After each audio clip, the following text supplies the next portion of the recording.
तो अभी हम जिस टॉपिक के ऊपर बात करने वाले हैं वो नेपाल इंडिया के रिलेशन है। नेपाल इंडिया के रिलेशन के अंदर क्या सुधार आया है, चाइना का इन्फ्लुएंस कहां तक पहुंचा, इस सब के ऊपर हम बात करेंगे। नेपाल और इंडिया के रिलेशन में काफी सुधार आया है, नहीं आया, चाइना का इसमें क्या रोल है, इन सब के ऊपर बात करेंगे। काफी इंपॉर्टेंट टॉपिक है, तो आइए वीडियो को स्टार्ट करके आपके साथ बात करते हैं।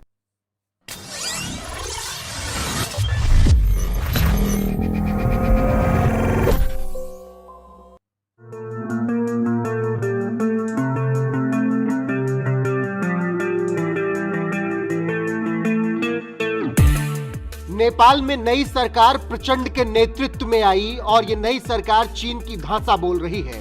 और जो काम नेपाल कम्युनिस्ट पार्टी ओली गुट के केपी ओली पहले कर रहे थे, अब वही काम पुष्प कुमार दहल उर्फ प्रचंड भी कर रहे हैं। जी हां, जब केपी ओली प्रधानमंत्री थे तो उत्तराखंड के 3 जगह लिम्पियाधूर, लिपुलेख और कालापानी के लिए पूरे नेपाल में भारत के खिलाफ अभियान चलाया गया और भारत के साथ रिश्तों को तार तार किया गया। नेपाली जनता के मन में भारत के खिलाफ नफरत भरने की कोशिश की गई, लेकिन भारत ने कुछ नहीं कहा। देखते देखते केपी ओली का समय खत्म हुआ और नेपाल में नए चुनाव की घोषणा हुई और सभी पार्टियों ने चुनाव में अपनी किस्मत आजमाई। लेकिन एक बार फिर भारत विरोधी सरकार बनी और इसके रचयिता बने केपी ओली, क्योंकि जब नेपाल की जनता ने अपना मत दिया तो किसी भी पार्टी की सरकार नहीं बनी और त्रिशंकु बहुमत मिला।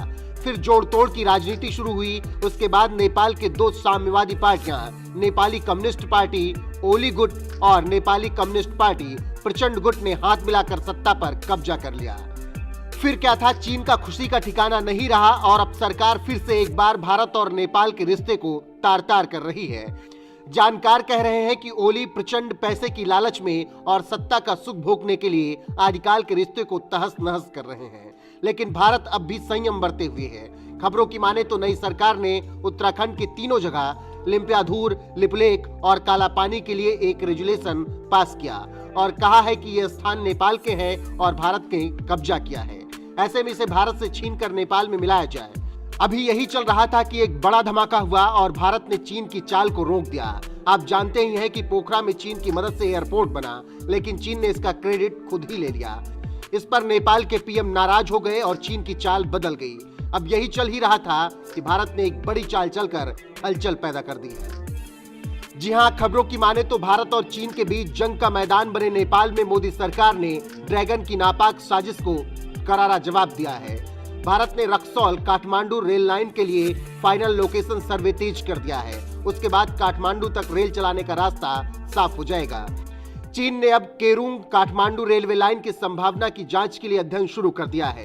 ड्रैगन की चाल में यह तेजी केपी ओली के समर्थन वाली प्रचंड सरकार के सत्ता में आने के बाद हुई है। इसी बीच जानकारों का कहना है कि चीन अरबों डॉलर की इस रेलवे लाइन के जरिए नेपाल को श्रीलंका की तरह कर्ज के जाल में फंसाना चाहता है। यह रेलवे लाइन हिमालय के बीच से बनाई जानी है, जो बहुत ही खर्चीला और तकनीकी रूप से बहुत ही चुनौतीपूर्ण काम है।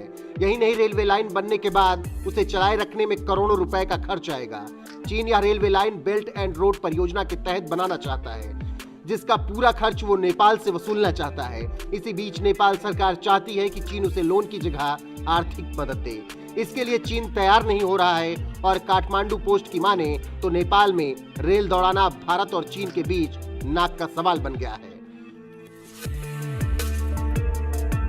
दोनों ही देश नेपाल में अपने प्रभाव को खत्म नहीं होने देना चाहते। इस तरह से देखें तो भारत ने चीन को रेल दौड़ाने के मामले में बहुत पीछे छोड़ दिया। रेलवे के अधिकारी की माने तो बिहार के रक्सौल से काठमांडू के बीच रेल चलाने के लिए फाइनल लोकेशन सर्वे बहुत तेजी से कराया जा रहा है और फील्ड वर्क भी पूरा कर लिया गया है। भारत की ओर से इस पूरी परियोजना को कोंकण रेलवे की ओर से अंजाम दिया जा रहा है। यह कंपनी अप्रैल से मई के बीच अपनी रिपोर्ट दे देगी। तो इससे आप समझ सकते हैं कि कैसे नेपाल में चीन को भारत ने पटखनी दी है, जिससे करार है चीन को अब कुछ सूझ नहीं रहा कि वो क्या करे। लेकिन भारत चीन को पीछे छोड़ने के लिए अपनी पूरी तैयारी कर चुका है। सो उम्मीद है कि आप लोगों ने वीडियो देखी, काफी इंपॉर्टेंट लगी होगी। देखिए नेपाल इंडिया के रिलेशन काफी बेटर साबित हो सकते हैं, नहीं भी हो सकते। उसके पीछे कई रीजंस है। कई रीजंस में ये भी है कि नेपाल कोशिश ये करता है कि मैं दोनों की तरफ रहूं और इंडिया की तरफ भी रहूं, चाइना की तरफ भी रहूं। बट इंडिया जो है इसमें कोशिश ये करता है कि यार नेपाल को चाइना की तरफ ना जाने की तरह सलाह देता है कि आप उसकी साइड पर ना जाए, आप हाँ सिर्फ और सिर्फ हमारे साइड पे आए और हमारे साइड पे आपको काफी सारे फायदा पहुंचेंगे। नेपाल इंडिया के ताल्लुकात बेटर भी हो सकते हैं और नहीं भी हो सकते। कई रीजंस है, इसके ऊपर हमने बात की। अगर आपको टॉपिक अच्छा लगा, वीडियो अच्छी लगी तो लाइक, शेयर एंड सब्सक्राइब कर सकते हैं आप लोग।